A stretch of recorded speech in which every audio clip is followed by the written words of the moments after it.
Welcome to A Slice of SEL, a podcast for educators about social emotional learning.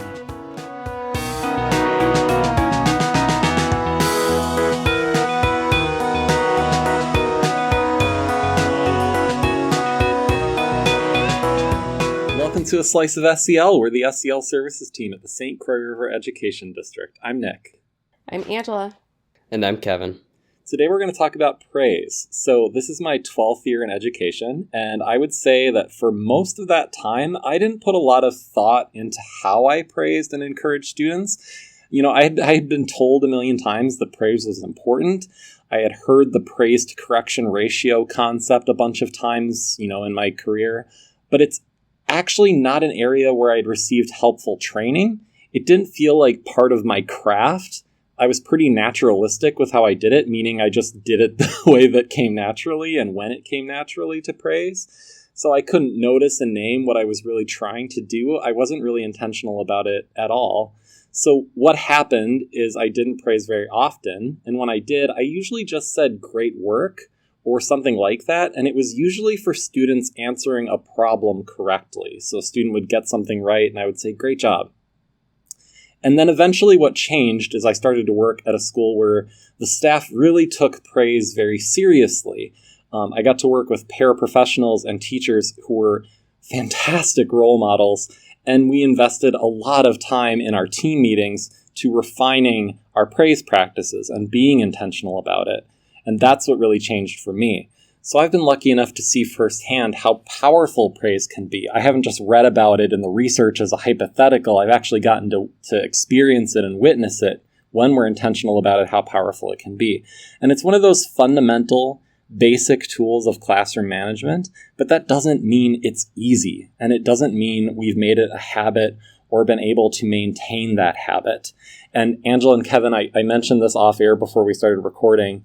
I saw a TikTok from an assistant principal who, of course, was a teacher, then became an assistant principal, classroom management expert this morning, and she shared this fantastic analogy for those behavior classroom management fundamentals. I'll try and be faithful to what she shared. I won't word it as well as she did, but she was saying so much of, especially new teachers she's working with, so much of what is shared online and tips and tricks is like the icing of classroom management. It's this fancy extra stuff. And what we really should spend 90% of our time on is refining and making sure we're really strong in those very fundamental practices, praise being one of those. And when we have that 90% really strong, then we can worry about and that's like see, I'm already messing up the analogy. That's like the cake. The cake is that 90%, those fundamentals. And then the extra stuff is that 10%. It's like the icing. And she was saying a lot of teachers right now, especially newer teachers, are trying to build a cake out of only icing. And I thought that was a really powerful analogy. So that's one of the reasons why we're focusing on praise, as basic as it might be. That doesn't mean it's easy. That doesn't mean it's a habit that we have right now, even if it's one we had in the past. So it's worth looking at those fundamentals. So we are going to present you today with 6 choices that we believe all teachers and paraprofessionals and educators, 6 choices everyone is making every time they praise. And we're going to challenge our listeners to pick one of these areas where they'd like to set a goal or an intention for themselves to adjust their habits. Yes, but before that, let's talk about what's filling our buckets this week. For me, this weekend, it was so nice to be able to get outside and really enjoy the outdoors for the first time in a long time. My daughter had so much fun playing in the snow. We haven't been able to do that since it's been so cold. So it was felt so good to just spend some time together, but then also get outside in the fresh air and enjoy that warm sunshine that we were having. Did you have any troubles with mud, Angela, due to the temperature fluctuations we're experiencing? We did not. Oh, good for you. What's filling my bucket is I was at a middle school in one of our districts, and a teacher shared with me that she had started doing an opening of class ritual using the icebreaker questions that are on our SEL website. So she pulls up the page where we have 49-ish packs of these icebreaker questions for middle schoolers, and she would let her students pick which link to click on, which I thought was really nice, like have some choice in there.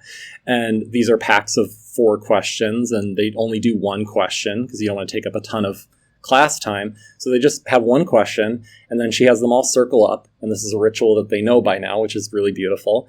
They circle up, and she just throws like a little inflated beach ball back and forth. And whenever you catch it, it's your turn to answer the question. So it's something that it's a ritual that is now ingrained that they just kind of flow into at the beginning of class. And she just came up with all these steps on her own, but it's just beautiful. So I just love that she was able to use those resources authentically and just come up with a ritual herself. Pretty awesome. Yeah. That is really awesome, Nick.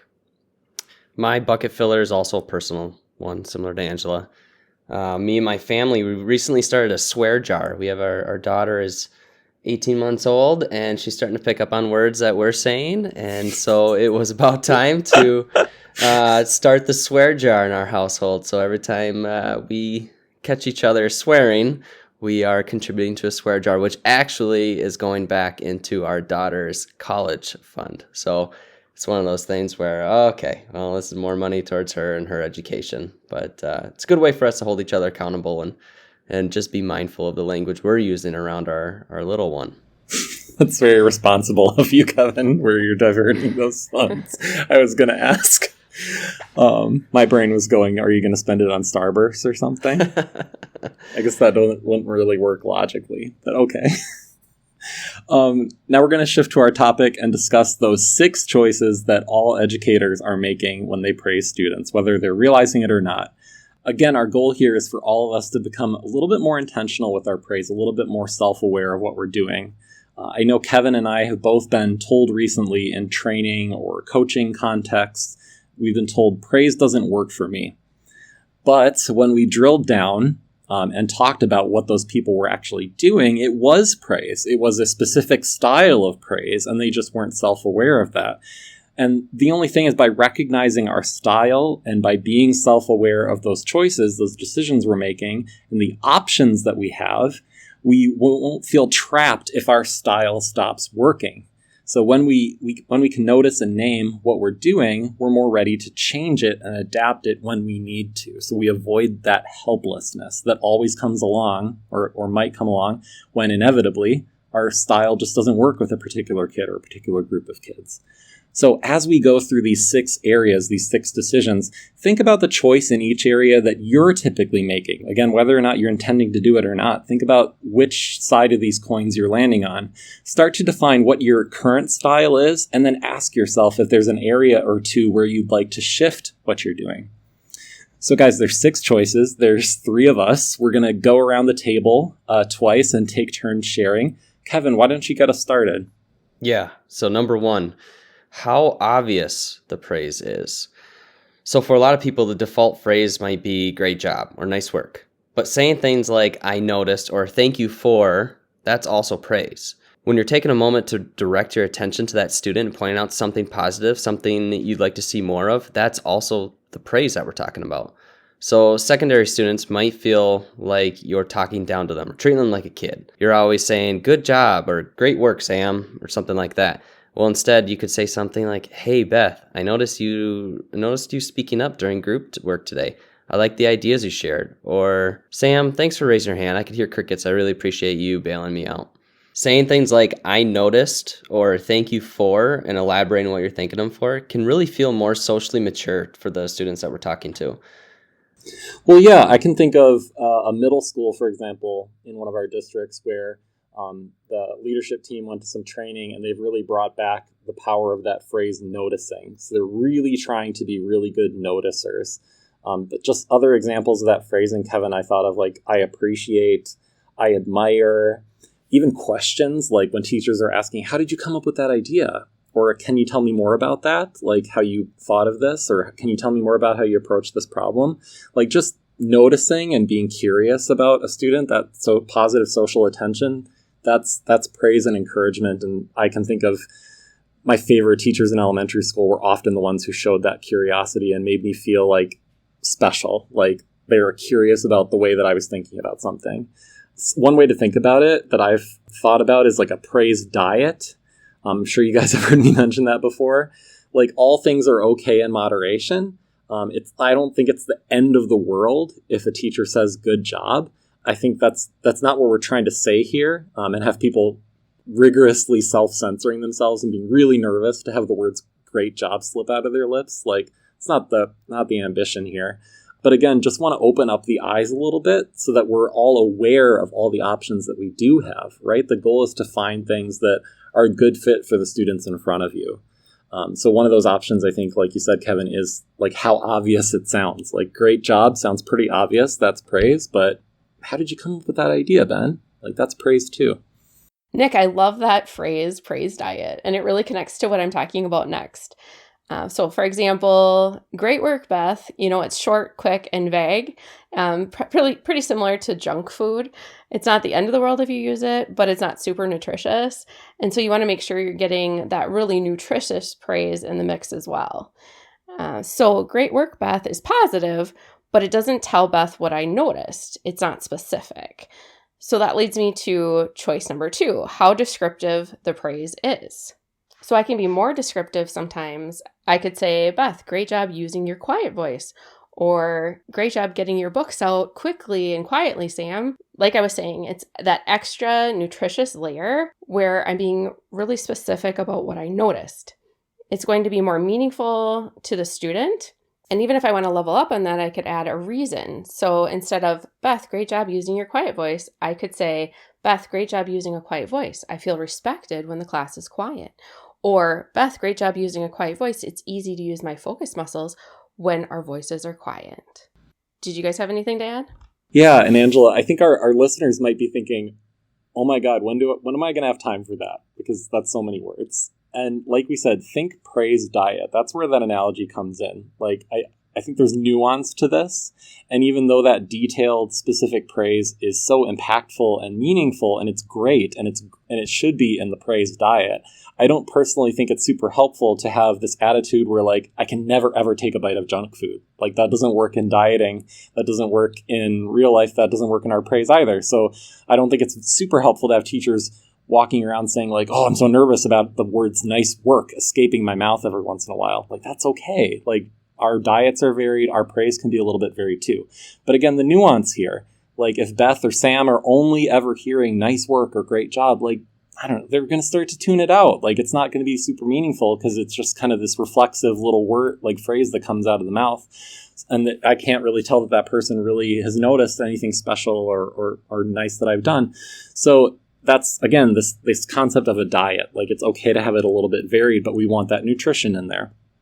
And another point I thought of, Angela, is that these are habits and skills you build over time as an educator. Mm-hmm. So I don't really think, it wasn't true for me. I don't think I've talked to a couple of teachers, like, you're not automatically walking into classrooms into this field, having that fluid vocabulary and that language where it's just second nature to just off the cuff describe what a student did well. And I think that's where it's helpful that all of our schools have shared common expectations, like safe, respectful, responsible. And they break that down and they use phrases like keep your hands, feet, and objects to yourself, like those specific phrases, that common language. And most of them have visuals of those expectations that are hanging in classrooms. So I think that's helpful because if a teacher, and especially a new teacher, they can really benefit from picking out one or two of those common expectations and just pointing out when they're seeing students follow them. So you don't have to come up with that language all on your own. Just start by using the school's common language. Mm-hmm. I couldn't agree more, Nick. And something else I've noticed, like being in the classroom too, is when you can be descriptive or when you can be specific or have that labeled praise attached to why you're giving them that labeled praise, you might not always have the time in that moment. You might want to let the classroom play out or let things play out. But later on, if you want to revisit that and kind of build up their confidence in what they did, that can also help specify what they did later if they aren't immediately reflecting on what they're doing, which was a good job, if that makes sense. Mm-hmm. Yeah, Absolutely. finding that time later on to give them that detailed praise or descriptive praise could be really meaningful. Yeah, and you have those little one-to-ones where the teacher's kneeling next to your desk and they have a little bit more time for that. Yeah. Mm-hmm. Choice number 3 is how targeted the praise is. So all we mean here is, am I praising a student one-on-one to the point that we just made? Or maybe I'm praising a group of students at a table, or maybe I'm praising the entire class. So that's what we mean, how targeted the praise is. And I think whole class is pretty common, and it happens when everyone has met an expectation. What might be missing, though, is praising the small group at a table or the individual student who are meeting an expectation, even if the whole class isn't. So if it's really habitual for me to praise the entire group when everyone's meeting an expectation, am I missing out on, everybody hasn't met this expectation, but this small group has, or I see this single student doing it. So, for example, if a class is too noisy during independent work time, very common scenario, especially this school year, I might praise a specific table who are being respectful and working quietly. And this has a double effect where I'm praising the students in that small group who did meet the expectation, but I'm also indirectly prompting the rest of the class to course correct themselves. We call that an independent verbal or indirect verbal prompt, where I'm praising one student publicly, and that is indirectly prompting everyone else to course correct. Now you might be thinking, yeah, okay, if I publicly praise Sam in front of the whole class, maybe Sam's like a middle or high school student, she's going to flip out on me, and I don't really want to steal Kevin's thunder, so I'm going to pass it on to him for choice number 4. Yeah, choice 4 is how discrete the praise is. Research and our own personal experience supports the idea that the older students get, the less welcoming they are of that public praise. So Nick, your example with praising Sam in front of the whole class, that's likely going to work in elementary classrooms. Every student is unique, and Sam might not like it. So it's not a sure thing, but it's much more likely to be okay at that grade level. But what about middle and high school? Well, you can certainly still praise the whole class, because then you're not putting the spotlight on anyone in particular. You can also potentially have success praising this table or this group over here, because, again, the spotlight isn't targeted on a specific student.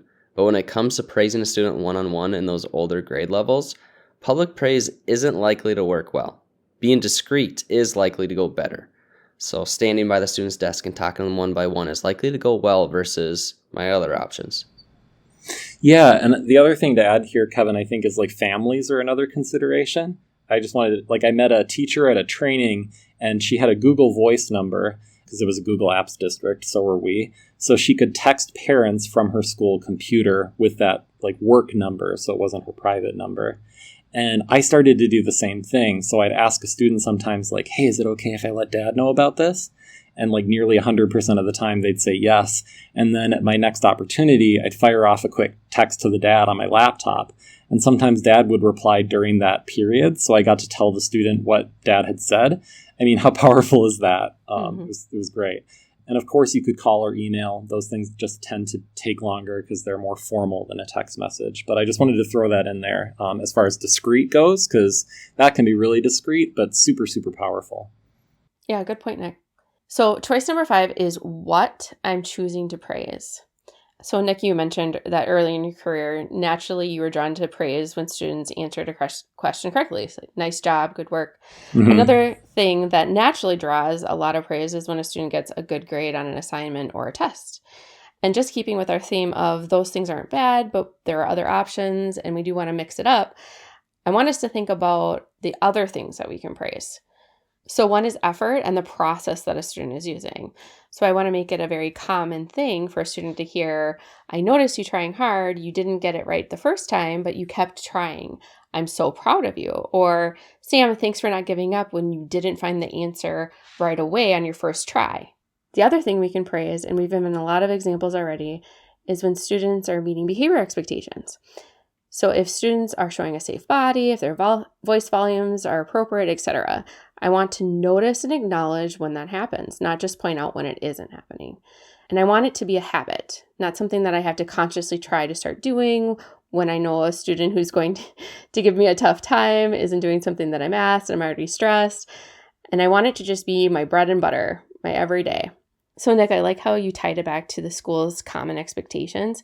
It's really helpful when schools have that common language around what the expectations are, because I think it makes it more realistic for teachers to actually do what they're describing.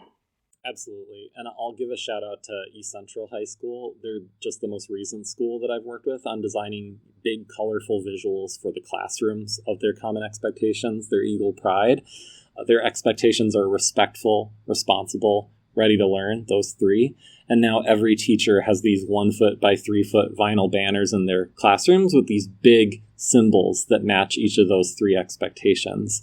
And the teachers had input on the design of this. And I know where I'm going with this. I know they were excited to have something visual to point to when they were praising students. That was a big topic of conversation, like how awesome it was going to be able to gesture toward this visual and have students make that connection to those symbols and those expectations. So even when your brain is tired in February at 7 a.m. and you don't have the words, a big symbol and the word respectful is right there. And that can be your parachute or your low-hanging fruit. You know, that can help us make it realistic to actually praise habitually, like we're talking about. And that leads us to our final choice number 6, whether or not I'm pairing an incentive with my praise. So, you know, all the elementary schools I work with and most of the middle schools have a school-wide incentive system where students are awarded tickets. Sometimes there's a school store attached to that, and that's how the students redeem the tickets. Sometimes it's a drawing. But regardless of the details, we just wanted to point out that every time we're praising, if we have a school-wide incentive system like that, we're deciding whether or not to also pair our praise with a ticket or an incentive. And I'll give East Central Junior Senior High School another shout out because they're also rolling out an incentive system. And their SEL team did a really great job talking through all the fine details that make this stuff sink or swim, including how it would be communicated to students. So the other day, their principal talked to all their students and she really emphasized, you know, teachers are going to point out awesome things that you're doing, and they're not always going to hand you a ticket after that. We aren't going to expect tickets from our teachers or ask our teachers for those tickets. So again, that communication and those habits, like it's okay. We should be praising all the time, bang, bang, bang, a habit, you know, all the time pointing out these wonderful things that are happening. It's not realistic at all to every single time pair that with handing out a ticket. So it's another choice that we're making every time we praise. So guys, let's wrap it up and talk takeaways. Like we said in our intro, praise is a basic, fundamental practice in classrooms. Using that analogy that assistant principal gave again, it's one of those ingredients that goes into the batter of this cake that we're baking. 90% of our classroom management is those really fundamental basic pieces that are really important to build up and be strong with. But that doesn't mean that it's, like we're saying, it doesn't mean that it's easy to have this strong praise habit and this rich praise diet that we're feeding to our students.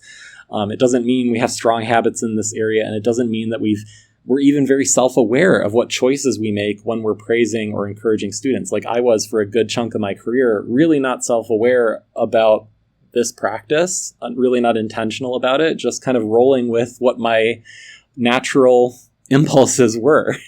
But noticing and naming what we're doing is a prerequisite to being able to adjust and adapt when we need to, instead of feeling helpless and stuck. So today we talked through 6 choices that all educators are really making when they praise. And number 1 was how obvious the praise is. You know, we talked through, you could say great job, or you could say like I noticed, or thank you for. Some are going to sound like praise, some don't. Number 2 is how descriptive it is. So sometimes we just say great job. Sometimes we add what we actually saw. We're specific. We're detailed about it. Sometimes we even add a reason onto that, like an I statement. This made me feel this way, or this did this. Number 3 is how targeted the praise is. So am I praising the entire class? Am I praising a table of students? Am I praising one student? Number 4 is how discrete it is. So am I kneeling next to one student and saying something wonderful that they did, or am I saying that from across the classroom? How discreet is the praise? Number 5 is what is being praised. You know, am I praising a correct answer when we're having whole group discussion? Am I praising a high grade on a test, or am I also praising effort or the process that a student used to troubleshoot a problem that they didn't understand? Or am I praising the student for using a quiet voice tone when that's the expectation, and I might otherwise take that for granted? So there's a lot that we can praise. And number 6 was, am I going to pair an incentive or a ticket with my praise? So we hope that you're feeling pretty darn self-aware at this point. And hey, maybe you're walking away from this episode with one or two intentions that you have about how you'd like to praise students going forward. Thanks for spending time with us today. Make sure you subscribe. And if you're on YouTube, click the bell so that you're notified when new episodes are released. We'll see you when you come back for another slice of SEL. Thanks, guys. Bye. Bye. See ya.